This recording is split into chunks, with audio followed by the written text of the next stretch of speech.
నమస్కారం, welcome to temple tour with Gitanjali.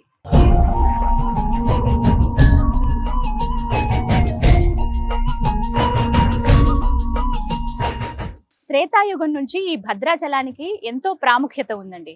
ఎక్కడా మనం ప్రపంచంలో చూడని విధంగా ఆ శ్రీరాముల వారు కుడి చేతితో శంఖాన్ని, ఎడమ చేతితో చక్రాన్ని ఇక్కడ ధరిస్తారు. మరోవైపు ఆ సీతమ్మ తల్లిని ఒడిలో కూర్చోబెట్టుకుని పక్కనే లక్ష్మణుల వారు నుంచున్నట్టుగా విగ్రహాలు ఇక్కడ మనకు కనిపిస్తాయి. అంతేకాదు, రామ భక్తుల్లోనే అతి శ్రేష్ఠులైనటువంటి ముగ్గురు భక్తులను ఈ ప్రాంతంలోనే స్వామివారు అనుగ్రహించారని చెబుతారు. వారెవరో కాదు, మేరు మేనకల సుపుత్రుడైనటువంటి భద్రుడు, అలాగే గిరిజన మహిళ అయినటువంటి పోకల దమ్మక్క, ఇక మరొకరు కంచర్ల గోపన్న, అదేనండి శ్రీరామదాసులు వారు.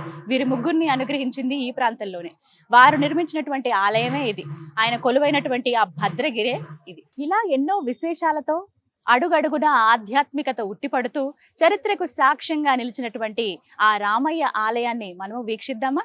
రండి, అలాగే ఆ స్వామి వారిని కూడా దర్శనం చేసుకుందాం.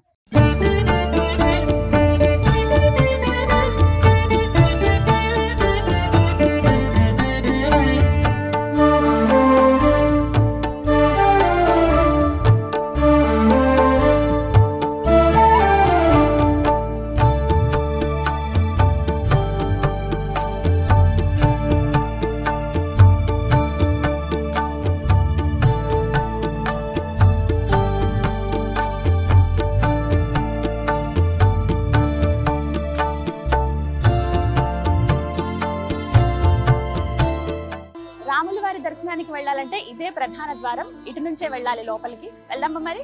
రండి.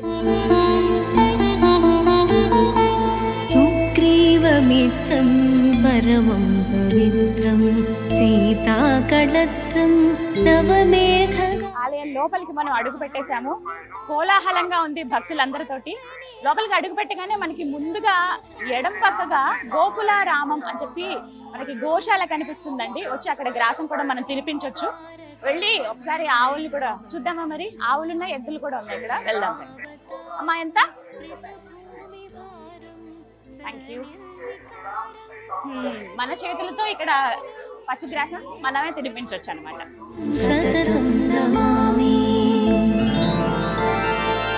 లక్ష్మీ నివాసం జగతాం నివాసం భూదేవి వాసం శరదిందుహాసం లంకా నివాసం భువనే ప్రచారం శ్రీరామచంద్రం సతతం నమామి. మందారమాలం. గోవుకి పృష్ఠభాగంలో మహాలక్ష్మీదేవి కొలువై ఉంటుందని చెప్తారు కదా, అందుకే అందరూ కూడా నమస్కారం చేసుకుంటారండి. ముందుగా గ్రాసం పెట్టి ఇలా దండం పెట్టుకోవచ్చు. గోవులోనే సకల దేవతలు కొలువై ఉంటారని చెప్తారుగా. ఒక గోవుకి నమస్కారం చేసుకుంటే ముక్కోటి దేవతలకు నమస్కారం చేసుకున్నట్టే. గోశాల మనం దర్శించుకున్న తర్వాత పక్కనే దాసాంజనేయ స్వామి వారు కొలువై ఉన్నారండి. రాముల వారు ఎక్కడుంటే హనుమంతుడు అక్కడ ఖచ్చితంగా ఉంటారు కదా. రాముల వారి దర్శనానికి వెళ్లే ముందే ఇక్కడ దాసాంజనేయ స్వామి వారిని మనం దర్శించుకోవచ్చు. రండి, వెళ్దాం. ఆ రామయ్యకి ఎప్పుడూ బంటే కదా హనుమంతుడు. ఈ బంటుని నయాన్ని నిరంతరం రామనామస్మరణ.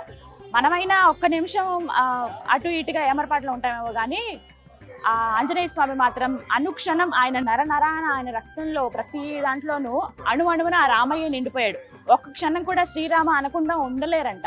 ప్రతినిత్యం అలా ధ్యానం చేస్తూనే ఉంటారు. ఆయన చిరంజీవి కదా, ఇప్పటికీ ఎక్కడో ఉన్నారు ఆయన అని అందరం నమ్ముతాం కదా. అదేవిధంగా ఇక్కడ నిరంతరం రామనామస్మరణ చేస్తూ హనుమంతుల వారి చేతులు జోడించి ఇలా చక్కగా ఇలా కూర్చున్నట్టుగా మనకు కనిపిస్తారు అన్నమాట. రామ మృదునామమున పులకించు హనుమా రామపద సేవకి అంకితమౌవ హనుమా. మనం భద్రగిరి పైన ఉన్నాము. స్వామివారిని దర్శించుకోవాలంటే ఇంకా 51 మెట్లు ఎక్కి వెళ్లాల్సి ఉంటుంది. అయితే వయోవృద్ధులు కానీ వికలాంగులు కానీ ఎవరైనా ఉంటే వాళ్ళ సౌకర్యార్థం ఇక్కడ లిఫ్ట్ కూడా ఏర్పాటు చేశారండి. ఒకసారి ఈ లిఫ్ట్ బయట చూడండి ఎంత అందంగా ఉందో. ఒకవైపు ఏమో ఆంజనేయ స్వామి వారు, మరోవైపునేమో గరుత్మంతులు, ఇక ఇక్కడ శ్రీరామదాసు స్వామివారి అపర భక్తుడు శ్రీరామదాసుని అలాగా పెయింటింగ్స్ లాగా వేసి అందంగా చాలా అలంకరించారు, నీట్ గా తీర్చిదిద్దారని చెప్పుకోవాలి లిఫ్ట్ ని. అయితే లిఫ్ట్ సౌకర్యం కూడా ఉంది, అలా ఎవరైతే పెద్దవాళ్ళు ఉంటారో వాళ్ళు వెళ్ళటానికి.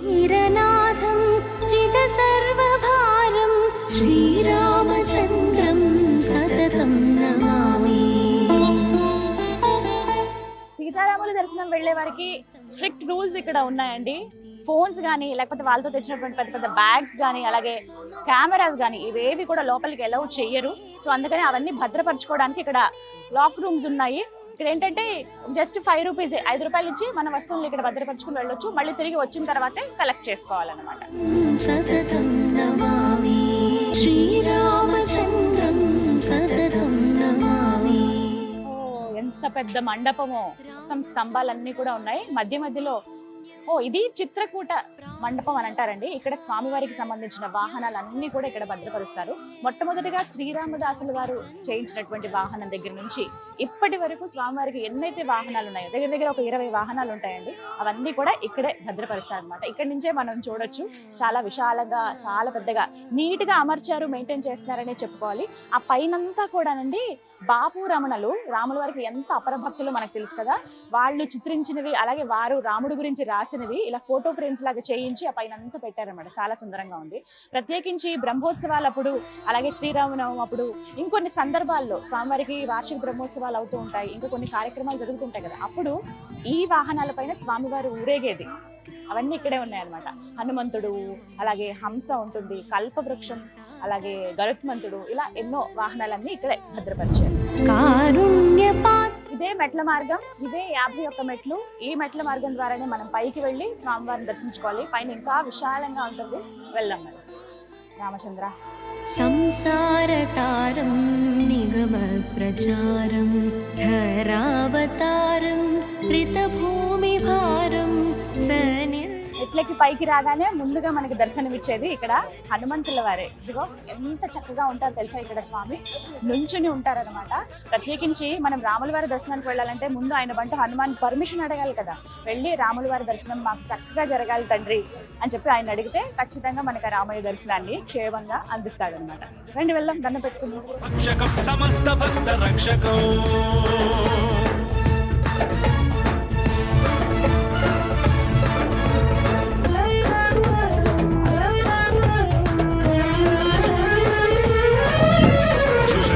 సుఖండ పుష్టివాన్ యోగితం వచస్వమాశు ధైర్యమాశ్రయాత్ర ఓ భయం కదాపి ఇతి ప్లవంగనాథ భాషితం నిశంభవానరాధినాథ ఆపశం తథా స రామదూత ఆశ్రయః. ఇవన్నీ అప్పటికే చూసారా, మొత్తం సుబ్రహ్మణ్య స్వామి. లక్ష్మీ నివాసం జగతా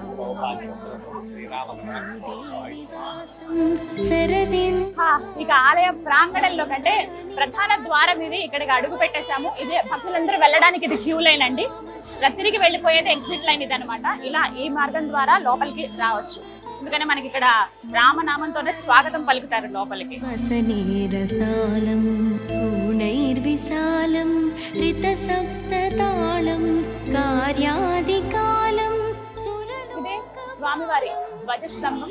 ముందుగా మనం ధ్వజస్తంభం దగ్గర దండం పెట్టుకుంటాం కదా, అలాగే ఇక్కడ దండం పెట్టుకోవచ్చు. అయితే లోపల దాకా వెళ్ళడానికి లేదు, ఈ చుట్టూ ఇక్కడ నుంచి దండం పెట్టుకుని వెళ్ళొచ్చు అనమాట. అల్లంత దూరం నుంచి, అంటే ఈ భద్రాచలం చుట్టుపక్కల మనం ఎక్కడ ఉన్నా సరే ఈ ధ్వజస్తంభం మనకి దర్శనమిస్తుంది. సుగుణాభిరామం విశ్వ ప్రమాణం క్రతుభోగకామం శ్రీరామచంద్ర. ఇదే లోపల దర్శనానికి వెళ్లే మార్గం అండి. ఈ క్యూ లైన్ల ద్వారానే వెళ్తారు భక్తులందరూ కూడాను.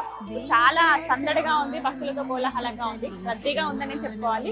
ఈ మార్గం గుండానే లోపలికి వెళ్తారు. జయ విజయాలు బయట మనకి విగ్రహాలు కనిపిస్తాయి. ఆ తర్వాత ప్రధాన ఆలయంలోకి వాళ్ళు అడుగు పెట్టినట్టే పైన మనకి లక్ష్మీదేవి, గజలక్ష్మి అమ్మవారి దర్శనం ఇస్తారు. అంతా కూడా బంగారం తోడుగా అనమాట. అలా ఆ బంగారు వాకిల్ నుంచి లోపలికి వెళ్లి స్వామివారిని దర్శనం చేసుకోవచ్చు. వీళ్ళందరూ స్వామివారి దర్శనం కోసమే వేచి ఉన్నారు. చూసారా, ఇదే స్వామివారి తులాభారం అండి. ఎవరైతే భక్తులు మొక్కుకుంటారో మేము ఇలా స్వామివారికి సమర్పిద్దాం అనుకున్నాం అన్న వాళ్ళు, అది ఏదైనా కావచ్చు, వస్తు రూపంలో కావచ్చు, ధన రూపంలో కావచ్చు, వాళ్ళు ఇక్కడ తులాభారంకి ఇక్కడ కూర్చుంటారు అనమాట. వాళ్ళు ఎంత వెయిట్ అయితే ఉంటారో అంత వెయిట్, అంటే వాళ్ళ శక్తి కొలది వాళ్ళు బియ్యం ఇవ్వచ్చు, లేకపోతే ఏమైనా పళ్ళు ఇస్తారు కొంతమంది ఇంకేమైనా ప్రసాదాల్లాగా పంచిపెట్టండి అని ఇస్తారు. కొంతమంది ఎంత బరువు ఉన్నారో దానికి తగ్గట్టుగా డబ్బులు కూడా ఇచ్చేస్తారనమాట. అంత బరువు ఉన్నటువంటి, అంటే అన్ని డబ్బులు ఖర్చేటువంటి అన్ని కేజీల బియ్యం మా తరపున స్వామివారికి ఇవ్వండి, అన్న ప్రసాదంలో పెట్టండి అని చెప్పి ఇలా స్వామివారి సంబంధించిన తులాభారం ఇది. ఎవరైతే భక్తులు వస్తారో వాళ్ళు ఇక్కడ ఇవ్వచ్చు. ముందుగా మనం ఆఫీస్ దగ్గర సంప్రదించి వాళ్ళు ఇక్కడ ఈ కార్యక్రమంలో పాల్గొనొచ్చు. మమ పాపమ పాకురుదేవ జలధి भुजनयन विधिनमुचिहरणमुख विबुध विनुत पद पद्मा ఎక్కువ శాతం అండి సంతానం లేని వాళ్ళు ఎవరైతే ఉంటారో వాళ్ళు వచ్చి స్వామివారికి మొక్కుకుంటే వాళ్ళకి సంతానం కలిగిందని అలా ఆ పిల్లల్ని తీసుకొచ్చి ఇక్కడ తూగుతారనమాట. ఎంత బరువు అయితే పిల్లలు ఉంటారో అన్ని చిల్లర నాణ్యాలు ఇవ్వటం కానీ, లేకపోతే ఎంత బరువు ఉంటారో అంత డబ్బులు ఖర్చు పెట్టి ఆ బియ్యం సమర్పించడం కానీ, అన్న ప్రసాదాలు ఎవరైతే అంటే వచ్చిన భక్తులకి అన్న వితరణ చేస్తారు కదా, అప్పుడు ఆ డబ్బులు అక్కడ వినియోగించండి అని కానీ ఇలా రకరకాలుగా భక్తితో స్వామివారికి సమర్పిస్తారనమాట. ప్రస్తుతం ఇక్కడ ఆలయంలో ఉత్సవాలు జరుగుతున్నాయండి. స్వామి అమ్మవార్లను గరుడ వాహనం పైన ఊరేగిస్తున్నారు. నిజంగా ఎంత సందడిగా ఉందో తెలుసా. ఆ మేళతాళాలు మంగళ వాయిద్యాల నడుమ స్వామివారిని అలా ఊరేగించుకుంటూ గరుత్మంతుడి పైన ఆ వాహనం పైన తీసుకువెళ్తున్నారన్నమాట. చూడండి ఎంత సుందరంగా ఉన్నారో.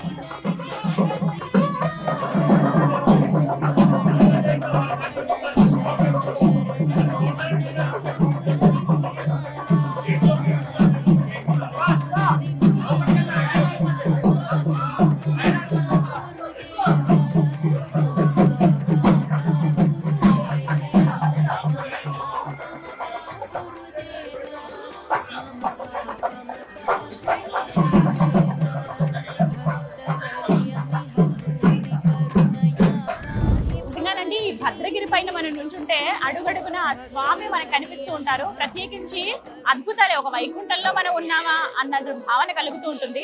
ఇలా ఒక దగ్గరికి వచ్చి చూస్తే నాకు అనిపించింది స్వామివారి వెండి రథం ఇది. ఒకసారి చూడండి ఎంత బాగుందో. 2 అశ్వాలతోటి మధ్యలో లక్ష్మీదేవి కూర్చున్నట్టుగా ఉంటుంది. అక్కడ స్వామివారిని పెడతారనమాట ఆ మధ్యలో ఆ మండపం దగ్గర. ఇదంతా కూడా పూర్తిగా వెండి రథం.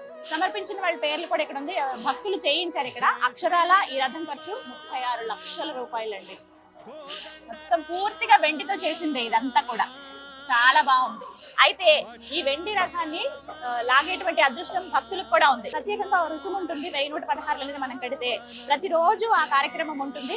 ఎవరికైతే స్వామివారి సేవలో పాల్గొనాలనుకుంటారో వాళ్ళు అలా డబ్బులు కట్టి మనం ఇలా స్వామివారి రథాన్ని మన చేతులతో లాగొచ్చు అనమాట. ఎంతటి అదృష్టమో కదా అది. మీరు కనుక భద్రాచలం వచ్చినప్పుడు ఖచ్చితంగా మిస్ అవ్వద్దు. ఇలాంటి ఏమైనా ఛాన్స్ ఉంటే డెఫినెట్ గా స్వామి సేవలో పాల్గొనండి.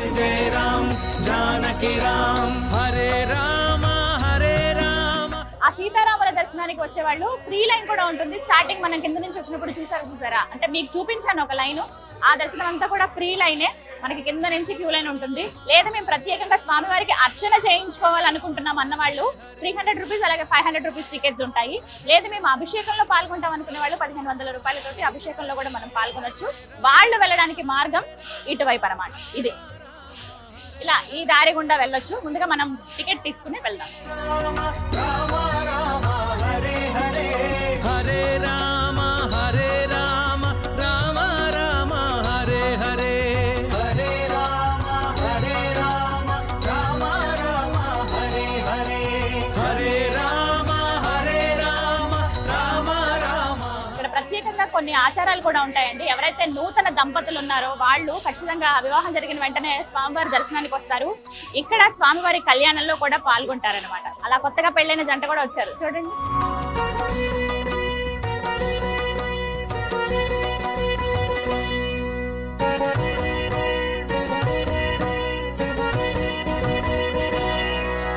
దశరథ నందన దశముఖ మర్దన దానవ భంజన శ్రీరామ. దర్శనం ఎంత చక్కగా జరిగిందో తెలుసా. స్వామివారి దగ్గర ఒక 10 నిమిషాలు చూసుంటానండి. ప్రత్యేకంగా అడిగి మరీ వెళ్ళాను. అయితే మూలమూర్తులను ఫోటో తీయడం కానీ వీడియో తీయడం కానీ నిషిద్ధం. అది నేను ఎప్పుడు గౌరవిస్తాను. ఆ మాటని మనం అందరం గౌరవించాలి. స్వయంగా వచ్చి చూస్తేనే మనం నిజంగా ఒక తన్మయత్వానికి లోనవుతాం. ఆ స్వామివారిని చూసినప్పుడు నిజంగా చాలా చాలా బాగుంది. నమ్మకం చూస్తే మీకు అర్థమై ఉంటుంది ఎంత కళగా ముందుకి ఆ తర్వాతకి. నిజంగా ఆయన ఎంత ప్రశాంతంగా అమ్మవారిని ఒళ్ళో కూర్చోబెట్టుకుని ఉన్నారు. పక్కన లక్ష్మణ స్వామి వారు దగదగా మెరిసిపోతున్నారు. ఆభరణాలు కొన్ని ఉన్నాయి స్వామివారికి వేశారు. అలాగే పూలతో అలంకరించారు అందంగా. చాలా బాగుంది. చూపి విడమర్చి చెప్తున్నారనమాట. ఇవి ఉత్సవమూర్తులు, ఇవి మూలమూర్తులు, దర్శించుకోండి స్వామిని అని చెప్పి ఒక 10 నిమిషాల పాటు ప్రశాంతంగా నాకు వచ్చిన 4 కీర్తనలు పాడుకుని ఆ స్వామివారిని తలుచుకుని ప్రశాంతంగా చూడగలిగాను. ఖచ్చితంగా మీ జీవితంలో ఒక్కసారైనా రండి, వచ్చి ఆ స్వామివారిని దర్శించుకోండి. ఇక్కడి నుంచి ఆలయం ఎంత సుందరంగా కనపడుతుందో చూడండి. గర్భాలయం ఆ స్ట్రక్చర్ కానీ ఎంత అద్భుతంగా ఉందో, చాలా నీట్ గా చెక్కినట్టుగా కనబడుతుంది. ఎక్కడ రంగులు అవి ఏం వేయలేదు, అలాగే అంటే ఆ కాలం నాటిదని తెలియడానికి అలా ఎలా అయితే నిర్మించారో అలా వదిలేశారు. సుందరంగా ఉంది. ఇక్కడ నుంచి పూర్తిగా మనకి ఆ గర్భాలయం అంతా కూడా కనపడుతుంది. ఆ లోపలే స్వామివారి కొలువై ఉన్నది. ఆ భద్రాద్రి రాముడిని చూస్తే నిజంగా మనసంతా నిండిపోతుందండి. మళ్ళీ చూడాలని ఉంది నాకు, కానీ అందరికి అవకాశం ఇవ్వాలి భక్తులకి. మళ్ళీ ఆ రామయ్య పిలిస్తే ఖచ్చితంగా వెళ్తాను. దర్శనం చేసుకుని అలా బయటికి రాగానే మనకి ఇక్కడ వైకుంఠ రాముడి దర్శనం మరొక్కసారి జరుగుతుందండి. ఒక్కసారి ఇలా చూడండి, గోపురం పైన బంగారం తొడుగు వేశారు అక్కడ స్వామికి. లోపల మూర్తి ఏ విధంగానైతే కొలువై ఉంటారో అచ్చు అదే విధంగానండి. లక్ష్మణ స్వామి వారు అలా నుంచున్నట్టుగా, ఒడిలో ఆ సీతమ్మను పెట్టుకుని రాముల వారు అలా కూర్చున్నట్టుగా ప్రశాంతంగా కనిపిస్తారు.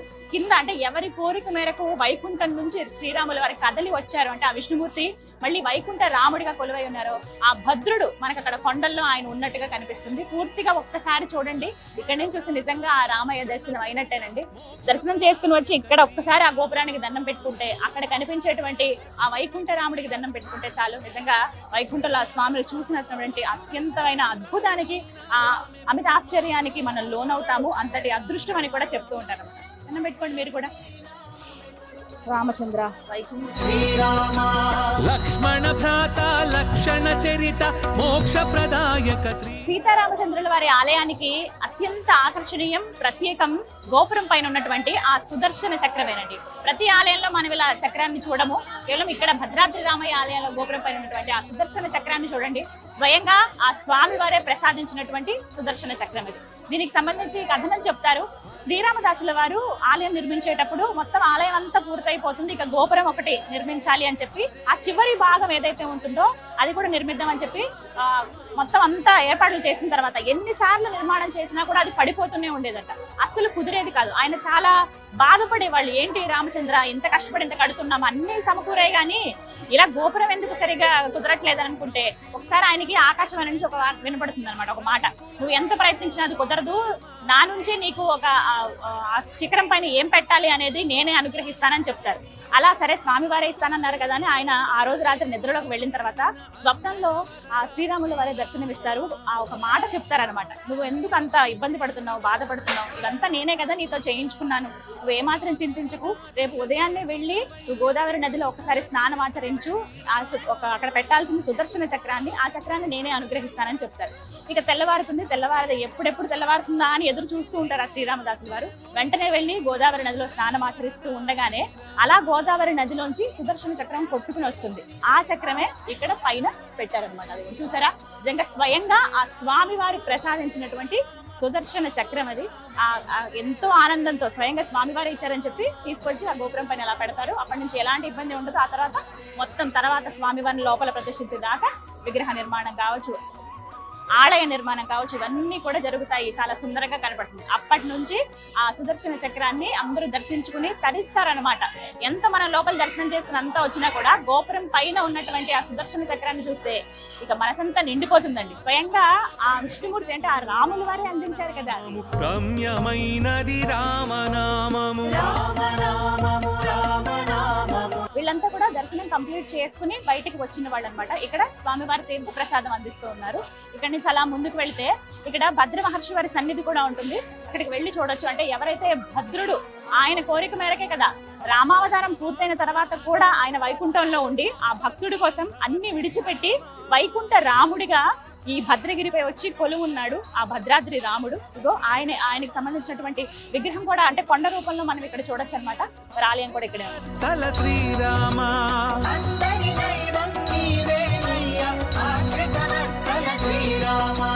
అయోధ్యవాస ఇక్కడ నిజంగానే ఒక ప్రత్యేకం అండి. ఎవరైతే ఆ మేనకల సుపుత్రుడు భక్తవరదుడు ఎవరైతే ఉన్నారో ఆ భద్రుడు ఆయన ఇలా కొండ రూపంలోనే కదా ఉంటారు. నేను కొండ రూపంలో కొలువై ఉంటాను, మీరు వచ్చి ఇక్కడ నా పైన కొలువు ఉండండి స్వామి అంటే ఎక్కడైతే ఆయన శిరస్సు భాగం ఉందో అక్కడే కరెక్ట్ గా గర్భాలయం మనం చూడొచ్చండి. అయితే వారిని ఇక్కడ ఒక రూపంగా ఏర్పాటు చేసిన ఇదంతా కొండ కూడా ఆయనకి గుర్తుగా అనమాట. ఇది ఆయన సన్నిధే. ఆ వెనక భాగాల్లో ఇలా కొండలా కనబడుతుంది. ఇక్కడ వీళ్ళందరూ చేస్తుంది ఏమిటంటే ఒకసారి మన మనసు పెట్టి ఆ రాముల వారిని మనసు నిండా తలుచుకుని ఆ కొండ ఆ గుట్ట పైన ఇలా చెవి పెట్టి వింటే శ్రీరామ శ్రీరామ అని వినపడుతుందట. మనం కూడా వెళ్దాం, అదంతా మన భక్తి కదా, ఒకసారి వెళ్ళి విందాం.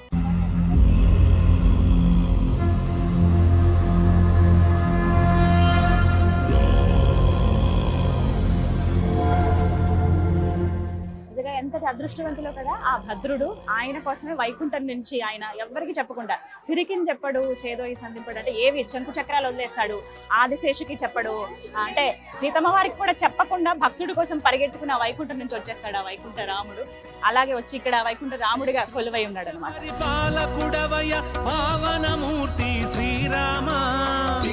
శ్రీరామ రామ రామేతి రమే రామే మనోరమ సహస్రనామ తత్తుల్యం రామనామ వరామ. సీతారామచంద్రుల వారి యాగశాల ఇది. ఇక్కడే యజ్ఞం అవి నిర్వహిస్తారండి. ఒక మాట చెప్తారు, ప్రత్యేకంగా కాశీ క్షేత్రంలో మనం 1000 మందికి అన్నదానం చేసిన, ఇక్కడ ఒక్క భక్తుడికి అన్నదానం చేసిన ఒకటే అని చెప్తారు. నిజంగా అదృష్టం ఇలాంటి ప్లేసెస్ కి మనం రావాలన్నా దర్శించుకోవాలన్నా ఇక్కడ యజ్ఞ యాగాదులన్నీ కూడా ఇక్కడే నిర్వహిస్తారనమాట. ఇక్కడ కొంతమంది ఋత్వికులు కూర్చోవడానికి సరిగ్గా స్థలం ఉంది, బయట నుంచి ఇలా వీక్షించవచ్చు. ఇదే యాగశాల.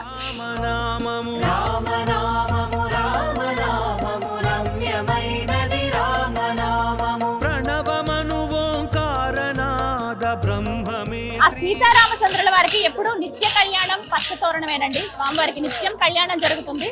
అందులో భాగంగా కళ్యాణం జరిగేటువంటి స్థలం ఇక్కడే, ఇదే మండపంలో స్వామివారికి కళ్యాణం చేస్తారన్నమాట. ఎంతో విశాలంగా ఉంటుంది. కళ్యాణం అయిపోయిన తర్వాత ఎప్పటికప్పుడు క్లోజ్ చేసేస్తారు. అయితే భక్తులు కూర్చోవడానికి చాలా స్థలం ఉంది ఇక్కడ నుంచి వీక్షించవచ్చు. నూతన దంపతులు కావచ్చు, అలాగే వాళ్ళ వివాహ రోజులు ఉన్నప్పుడు, అంటే పెళ్లి రోజులు ఉన్నప్పుడు అలా చాలా మంది వచ్చి కళ్యాణం ఇక్కడ జరిపించుకుంటారు అనమాట. ప్రతినిత్యం ఉంటుంది. మన ఆసక్తి, మన భక్తి వచ్చి స్వామివారి కళ్యాణంలో పాల్గొనవచ్చు.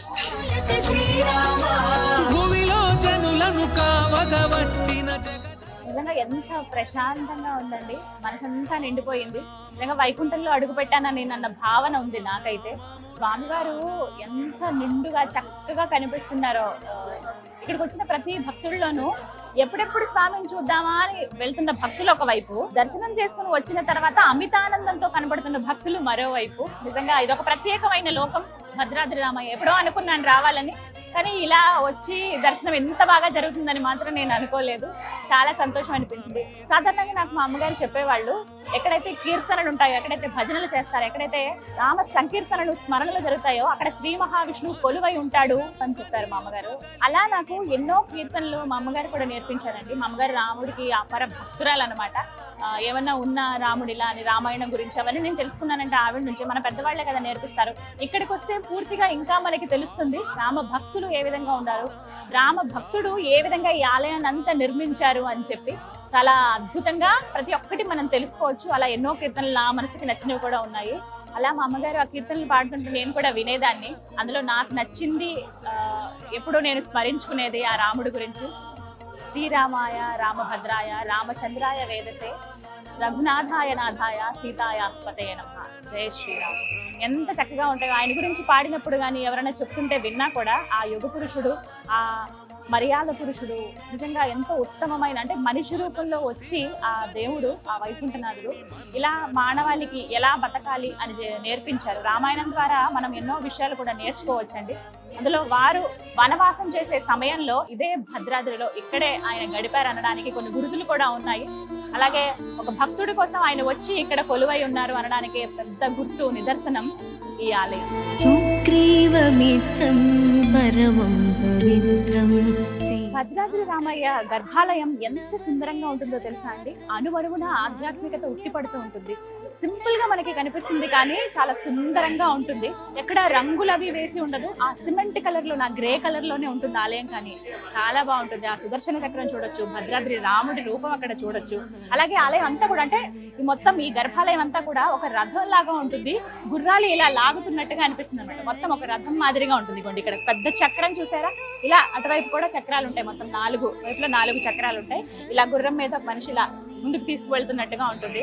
ఆ రామయ్య నిజంగా ఎంత అందంగా ఈ ఆలయాన్ని తీర్చిదిద్దుకున్నాడు. ఆయన భక్తుడితో కదా, ముందుగా దమ్మక్క ఆయన విగ్రహం ఇక్కడ ఉంది అని చెప్పి ఆమెకి కలలో స్వామి కనిపించి చెప్పడం, ఒక మాట కూడా ఇస్తారు, నీకు ఇంకొక భక్తుడు తోడవుతాడు, ఆయనతో పాటు నువ్వు నాకు ఆలయం నిర్మిస్తావని చెప్పి చెప్పడం. అలా నిర్మాణమైనటువంటి ఆలయమే ఈ భద్రాద్రి ఆలయం. మందారమాలం వసనేరసాలం. శ్రీరామ ఈ పేరే ఒక తారక మంత్రం అండి. మనసులో అనుకున్న బయటికి మనం అన్నా, లేకపోతే భజనల్లో కీర్తనల్లో మనం స్మరించిన, ఎవరికైనా రామ అనమని చెప్పినా అది ఎంతో పుణ్యం అండి. అలాంటిది కొంతమంది రామకోటి అని రాస్తూ ఉంటారు. ఆ పుస్తకాలు కూడా మనకి ఇక్కడ ఆలయం దగ్గరలోనే ఉంటాయి. అయితే అవన్నీ రాసిన తర్వాత వాటిని ఏం చేయాలంటే భద్రాద్రి ఆలయంలో వాటిని సమర్పించేయాలని చెప్తారు కదా. అలా ఎక్కడ సమర్పించాలంటే ఇది కూడా ఇక్కడ చూస్తున్నారు కదా, ఇక్కడే ఆ మండపం ఇది. ఇదే ఆ మండపం, మొత్తం రామకోటి పుస్తకాలే కనిపిస్తాయి మనకి ఇక్కడ. మనం ఒక దీక్షగా తీసుకుని కొంతమంది, లేకపోతే ప్రతినిత్యం ఇన్ని రామనామాలు అని చెప్పి కొంతమంది రాస్తూ ఉంటారు. అలా ఆ పుస్తకం తీసుకువెళ్ళి ఆ రామనామాలు రాసి తర్వాత మళ్ళీ ఇక్కడ భద్రాచలంలోనే, ఇక్కడ స్వామివారి సన్నిధిలోనే, ఇక్కడ ఈ మండపం దగ్గర అవి ఇచ్చేస్తారన్నమాట. అక్కడ సమర్పించేస్తారంటే ఆ రాముని తలుచుకుంటూ మనం రాసినటువంటి ఆ రామకోటని మళ్ళీ ఆ రామయ్య చెంతకే ఇచ్చేసినట్టు అనమాట. ప్రణవమను ఓంకారనాద బ్రహ్మ. స్వామివారికి ఎదురుగుండా, అంటే ఆలయానికి గర్భాలయానికి ఎదురుగుండానే మనకి ఎడం పక్కగా స్వామివారి అపర భక్తుడు శ్రీరామదాసు వారి విగ్రహం కూడా చూడొచ్చండి. ఇదిగోండి ఇక్కడే స్వామి. ఎంతటి అదృష్టవంతులు ఆ భక్త రామదాసు. నిజంగా ఆయన కంచర్ల గోపన్నగా ఒక తహసీల్దార్గా ఉన్న వ్యక్తి రాముడి గురించి తెలుసుకుని రామ భక్తుడిగా మారిపోయి ఆ తర్వాత ఆయన రచించినటువంటి కీర్తనలు అపారం అండి, అనిర్వచనీయం. అవి ఎంత అద్భుతమైనవంటే ప్రతి ఒక్కరూ కూడా సులువుగా, ఇప్పుడు పండితులైనా పామరులైనా ఎవరైనా పాడుకుని కీర్తించుకుని తరించే విధంగా ఆ కీర్తనలు ఆయన రచించారు. నిజంగా అపర భక్తుడు ఆయన దర్శించుకున్న మాత్రాన్ని మనకి పుణ్యం లభిస్తుందని చెప్తూ ఉంటారు. అటువంటిది ఆ రామదాసు నిర్మించినటువంటి ఆలయమే ఇదంతా, ఈ భద్రాచలం. తృప్తులకు ఆనందమొసగును రామనామము. ఇక్కడ స్వామి అమ్మవార్ల శేష వస్త్రాలని ఇక్కడ అమ్ముతూ ఉంటారండి. కావాలంటే మనం తీసుకోవచ్చు. ఎవరైతే భక్తులు ప్రేమతో భక్తితో స్వామివారికి సమర్పిస్తారు కదా, స్వామివారికి పంచ కానీ, అమ్మవారికి చీర కానీ, అలాగే లక్ష్మణ స్వామివారికి పంచ, ఇవి ఇచ్చినవన్నీ కూడా ఇక్కడ విక్రయిస్తారు. మనం ఏదైనా పూజలు జరిగినప్పుడు, ఏమైనా శుభకార్యాలప్పుడు ఈ వస్త్రాలు కట్టుకుని మనం ఆ పూజలో పాల్గొనొచ్చు. అంటే అంతటి పవిత్రమైనవి, స్వయంగా స్వామి అమ్మవార్లకి ధరింపజేసినవి ఇస్తారు. లేదంటే ఉట్టిగా అమ్మవారి దగ్గర పెట్టిన చీరలు కావచ్చు, అలాంటివి కూడా ఇక్కడ మనం తీసుకోవచ్చు. అమ్మవారి చీర అంటే ఎంత అదృష్టమో కదా అది కట్టుకోవాలంటే. స్వామివారికి దీపారాధన చేయొచ్చు. అయితే ఆలయం బయటనే, మనకి లోపల ఎక్కడ కూడా మనకు అవకాశం ఉండదు కాబట్టి ఇక్కడ స్వామికి నేతి దీపాన్ని సమర్పించి వెళ్ళొచ్చు అనమాట లోపలికి. కొంతమంది దర్శనం అయిపోయిన తర్వాత వచ్చి దీపాన్ని వెలిగిస్తారు. ముందుగా కూడా దీపాన్ని వెలిగించి మనం లోపలికి వెళ్ళొచ్చు. ఇక్కడ 1,00,000 ఒత్తులు, 1,00,000 ఒత్తులు, అలాగే 1116 ఇలా ఈ ఒత్తుల సంఖ్యను పెట్టి ఇలా దీపంలో పెట్టి మనకి ఇస్తారనమాట. నేను కూడా దీపం వెలిగిస్తాను.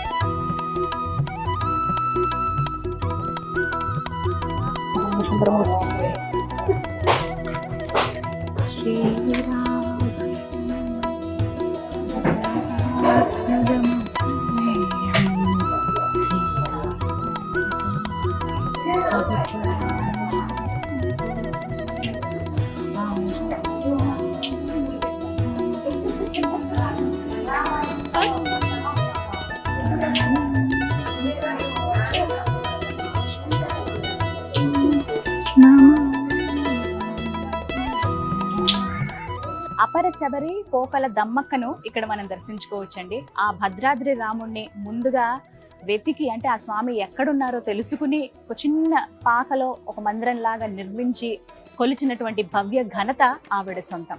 ఆవిడని ఇక్కడ విగ్రహ రూపంలో పెట్టారు. ఎలా అయితే ఆమె కొలిచిందో ఒక తాటాకు పాకలో స్వామివారిని ఇలా పెట్టి, అంటే సీతమ్మ వారు స్వామివారు అలా ఉన్నట్టుగా, పక్కన లక్ష్మణ స్వామివారు ఉన్నట్టుగా, అంటే ఒకే శిలపైన వాళ్ళు అలా లభించారు.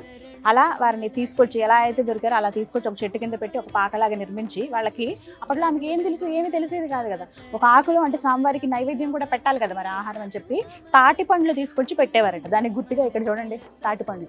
ఆవిడ ఎంత వృద్ధురాలంటే ఇంకా నడవలేని స్థితి ఆవిడది. కొంచెం ఆ ఏజ్లో ఆమెకి స్వామివారు అలా కనపడడం, కళలో కనిపించడం నిజంగా అద్భుతమే. చేతికర్ర కూడా పక్కన ఉంది చూడండి. ఒక గుట్ట మీద ఆవిడ కూర్చుని స్వామిని కొలుస్తున్నట్లుగా కనిపిస్తుంది. తాటి పండ్లు నైవేద్యంగా పెట్టేవారనమాట. జల జనయన విధి నముచి హరణ ముఖ విబుధ వినుత పద పద్మ. దమ్మక్క ఇదే భద్రాచలం ప్రాంతంలో ఆవిడ నివాసం ఉండేవాళ్ళండి. ఎప్పుడెప్పుడు ఆ స్వామి మనకు దర్శనం ఇస్తారా, ఆ స్వామి కృప ఎప్పుడు నా పైన కలుగుతుందా అని ఆమె ఎప్పుడు ఎదురు చూస్తూ ఉండేది. అపర భక్తురాలు ఆ శ్రీరామచంద్రుడికి ఆవిడ. ఒకరోజు ఆవిడ కలలో, అంటే స్వప్నంలో స్వామివారు దర్శనం ఇస్తారనమాట. దమ్మక్క ఇదే ప్రాంతంలో, నువ్వు ఉంటున్నటువంటి ఈ ప్రాంతం దగ్గరలోనే ఆ గుట్టల్లో, ఆ అడవిలో నేను ఉన్నాను, నన్ను ఒకసారి కనిపెట్టి ఎక్కడున్నానో బయటికి తీసి నాకు ఇలా ఆలయం నిర్మించు, అయితే నీకు సహాయం చేయడానికి నాకు ఇంకొక భక్తుడు కూడా వస్తాడు, ఆయన సహాయంతో ఒక మందిరాన్ని మీరు నిర్మించు భావించి భక్తులకు నా దర్శనం ఇప్పించండి అని చెప్తారట. ఆమెకి ఇంకా రాత్రి నిద్ర కూడా సరిగ్గా పట్టదు, ఎప్పుడెప్పుడు తెల్లవారుతుందా అని చెప్పి. కొంచెం ఇంకా చీకటి కొద్దిగా మసకపోయి తెల్లవారుతుండగానే ఆమె ఎక్కడున్న స్వామి విగ్రహం అని చాలా వెతుకుతుంది. ఎంత వెతికినా కూడా కనిపించదు. ఇక్కడే ఉన్నానన్నావయ్యా, నువ్వు ఎక్కడున్నావు అంత వెతుకుతుంటే ఒక చీమల పుట్టలో అప్పుడు ఆమెకి కొంచెం ఇలా వంగి లోపల పుట్ట లోపలికి చూస్తే విగ్రహాలు కనిపిస్తాయి. ఎలా బయటికి తీయాలో తెలియదు. అప్పుడు గోదావరిలోంచి నీళ్ళని తీసుకొచ్చి కుండలతో అంటే ఆ వయసులో కూడా ఆవిడ ఏమాత్రం విసుక్కోకుండా, అంటే స్వామి నాకు కనిపించడన్న ఆయనే ఆజ్ఞించాడన్న ఇదితో వెళ్ళి కుండలతో నీళ్లు తీసుకొస్తుంది. దగ్గర చాలా వరకు 10-15 కుండలు నీళ్ళు అలా తీసుకొచ్చిన తర్వాత అలా పోస్తే మొత్తం ఆ మట్టంతా నానిపోయి విగ్రహాలన్నీ కూడా బయటకు వస్తాయి. అలా వచ్చిన ఆ విగ్రహాలను తీసుకుని ఎక్కడ పెట్టాలి, అక్కడే ఉంచితే కుదరదు కదా, మొత్తం అంతా అడవి కదా. అలా ఆ విగ్రహాలను పట్టుకుని మోసుకుంటూ బయటికి తీసుకొచ్చి ఒక చదునుగా ఉన్నటువంటి ఒక గుట్ట పైన పెట్టి దానిపైన ఇలా పాకలాగా ఏర్పాటు చేసి, ఇప్పుడు ఏదైతే నమూనా మనం చూస్తున్నామో ఇదేనండి, అలా పాకలాగా పెట్టి తాటి పండ్లు తీసుకొచ్చి స్వామివారికి నైవేద్యం పెట్టి ప్రతినిత్యం ఇలా పూజ చేసేదట. ఆ తర్వాత శ్రీరామదాసు రావటము, ఆ పూజ అంటే మిగతా అన్ని తెలుసుకోవటం, నా రామయ్య ఎక్కడే అని ఆమె ఎంత ఆతురతగా చెప్తుందో. రామదాసు గారికి అలాగే వారి భార్య ఇద్దరు కూడా వచ్చినప్పుడు అక్కడ పర్యటించినప్పుడు ఆ పర్ణశాలలో అంతా చూపించి ఇదంతా రాముడు నడిచిన ప్రదేశం, ఆ రామయ్య ఇక్కడ కొలువై ఉన్నాడు, ఆ రాముడు గుడి కడగా ఉందంటే అప్పుడు నిర్ణయించుకుని ఇద్దరు కలిసి మొత్తం ఆ గ్రామ ప్రజలందరి సహాయంతో డబ్బులన్నీ తీసుకుని ఆ డబ్బులతోటి ఆలయాన్ని నిర్మిస్తారన్నమాట.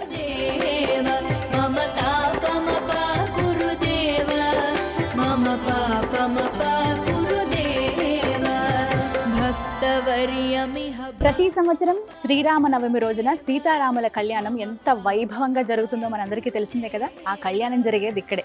ఇదే మిథిలా స్టేడియం అంటారు ఈ ప్రాంతాన్ని. లక్షల మంది చూస్తుండగా ఇక్కడ స్వామివారికి కళ్యాణం జరుగుతుంది. ఇంకా కోట్ల మంది టీవీల ద్వారా మనం అలాగే ఫోన్స్లో మనం వీక్షిస్తూ ఉంటాం అనమాట. ఇక్కడికి వచ్చి ఆ కళ్యాణంలో పాల్గొనటం, అక్కడ చూడడం అనేది చాలా గొప్ప అదృష్టం. సంవత్సరానికి ఒక్కసారి జరిగేటువంటి ఆ కార్యక్రమంలో పాల్గొనాలని ఎంతోమంది పరితపిస్తూ ఉంటారు. చాలా కొద్ది మందికి మాత్రమే అదృష్టం దొరుకుతుంది. నేనైతే ఎప్పుడు చూడలేదు. ఎప్పుడైనా ఒక్కసారి ఆ కళ్యాణం చూసే భాగ్యం దక్కాలని ఆ రామచంద్రుల వారికి మనం విన్నవించుకుందాం. భక్తవర్యమిహ భూరి కరుణయా పాహి భారతీ తీర్థం. భక్తవర్యమిహ భూరి కరుణయా పాహి భారతీ తీర్థం. పాహి భారతీ తీర్థం. మమ తాపమపా గురుదేవ, మమ పాపమపా గురుదేవ. నిజంగా ఎంతటి అదృష్టమో. స్వామివారి ప్రసాదం తీసుకున్నాను అంటే అందరూ తీసుకున్నట్టుగా వెళ్ళి ఆ లడ్డు కౌంటర్ దగ్గర నుంచుని ప్రసాదం తీసుకోవడం కాదండి. ఇప్పుడే స్వామివారికి నివేదించినటువంటి మధ్యాహ్న సమయం అయింది. మీకు దాదాపుగా చూస్తే అర్థమై ఉంటుంది, అందరూ కూడా వెళ్ళిపోతూ ఉన్నారు. సమయం అంటే ఆలయం వేళలు కూడా ఉదయం 5 గంటల నుంచి మధ్యాహ్నం 1 గంట వరకు, మళ్ళీ 4 గంటలకి ఆలయం తెరుస్తారు. 4 గంటల నుంచి రాత్రి 8 వరకు తెరిచే ఉంటుంది. అయితే ఈ మధ్యాహ్న సమయం ఏదైతే స్వామివారికి ప్రసాదం అంటే ఆ నైవేద్యాన్ని నివేదన చేస్తారో అదే నైవేద్యం ప్రసాదంగా నాకు అందించారు. కదంబం ఇవాళ స్వామివారికి నివేదించారనమాట. ఆ ప్రసాదం వేడిగా ఉంది. ఇంకా అయ్యగారు వచ్చి ఇవ్వగానే చాలా సంతోషం అనిపించింది. చాలా ప్రత్యేకమమ్మ, స్వామివారికి ఇప్పుడే నివేదించినటువంటి ప్రసాదం ఇది, కదంబం అని చేతికిచ్చారు. అదృష్టం నిజంగా. ఇక మనందరికీ ఎంతో ఇష్టమైన స్వామివారి ప్రసాదం అందించేది ఇక్కడేనండి. ఇవే ఆ కౌంటర్స్.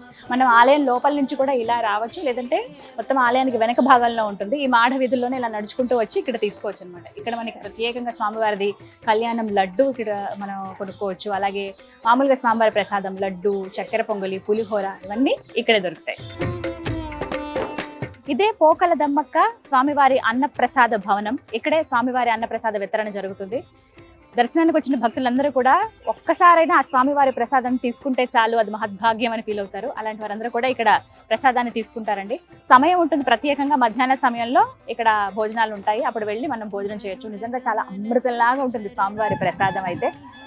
ఎవరైతే ఇలా వచ్చి దర్శనానికి స్వామివారి దర్శనం చేసుకుని అన్ని విశేషాలు చూసి ఇక్కడ చుట్టూ షాపింగ్ అవి చేసుకుని చివరిగా స్వామివారి ప్రసాదం తీసుకోవడంతో ఆ రాముల వారి దర్శనం కంప్లీట్ అయినట్టే. నా దర్శనం కూడా దాదాపుగా పూర్తయిపోయింది. నేను కూడా అన్నప్రసాదానికి స్వీకరించడానికి వెళ్తాను. ఎవరైతే భద్రాచలం వస్తారో ఖచ్చితంగా ఇవన్నీ కూడా దగ్గరుండి, అంటే మీరు కొంత సమయం అంటూ పెట్టుకుని మొత్తం వీక్షించండి, అనువునా చూడండి. ఆ భద్రాద్రి రాముడి విశిష్టత అనేది ఎంతో అద్భుతంగా ఉంటుంది, కన్నుల పండుగగా ఉంటుంది. వీలైతే 1-2 రోజులు ఇక్కడ గడపండి, స్వామివారి కళ్యాణంలో పాల్గొనండి, తరించండి. ఇదే నా కోరిక. అంటే ఇలా ఒక వీడియో చేయడానికి కూడా కారణం అదే, అందరికీ తెలియాలని చెప్పి. అందరూ వచ్చి ఆ స్వామివారి కృపకి పాత్రలు అవుతారని కోరుకుంటూ ఇది వాళ్ళ టెంపుల్ టూర్ విత్ గీతాంజలి. మరో దివ్య ఆలయ సందర్శనంతో మళ్ళీ మీ ముందుకు వస్తాను. జయ శ్రీరామచంద్ర ప్రభు.